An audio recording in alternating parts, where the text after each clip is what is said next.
Hi, I'm Kevin Goss. I've been in the mailing industry for a little over 15 years now, and there's no National Postal Forum this year, Shabu. So I thought it would be fun if I took some time and made a few videos going over some of the things that would have been discussed at the Postal Forum this year.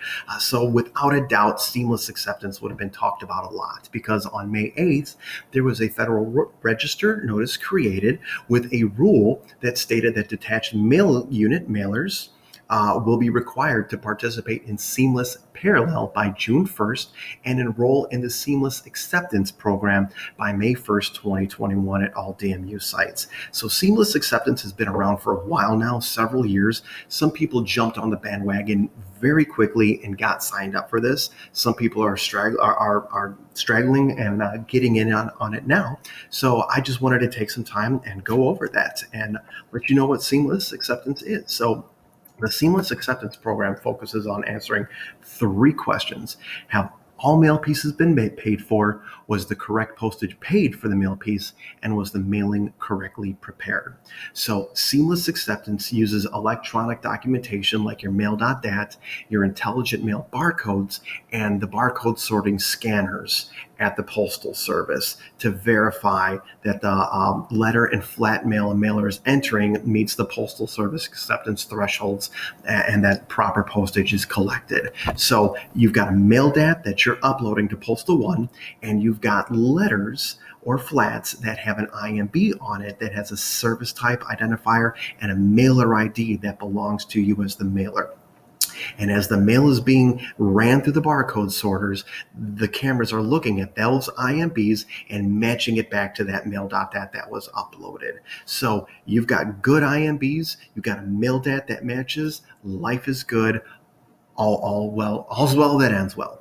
If all of a sudden you've got some mail pieces that have IMBs on it, but you don't have a mail.dat that supports anything like that, you probably have what is called undocumented mail pieces, which you might have heard about as well. We'll talk about how to solve those things and get rid of those things during this process. So let's just talk quickly about the history of the mailing payment program so you know how we got here to seamless acceptance. So many years ago, if you started out as a commercial mailer, you were under weight verification, where you had to weigh all of your pallets. If you had 100 pallets, you had to bring each pallet over to the scale, weigh it while the postal clerk sits there entering and tallying up all of the pallets and all of the weights to find out if you had what it is that your postage statement said that you did. After that, then you got turned on to different systems by the Postal Service, like alternate mailing system or manifest mailing system, optional procedure, which a lot of people had. And that's where the postal clerk would do a random sampling of the mail based on volume threshold. As a commercial mailer, there was a lot of quality documentation that went in with this that you would have to do throughout the mailing and that you would have to hold and maintain, because then you would be audited by the Postal Service every 6 months or so, where the Postal Service would come in, they would look at the qual report, the postage statement, and all the quality documentation that you were doing to support that mailing that went through there. It was a lot of time and a lot of work to be able to hold on to that thing.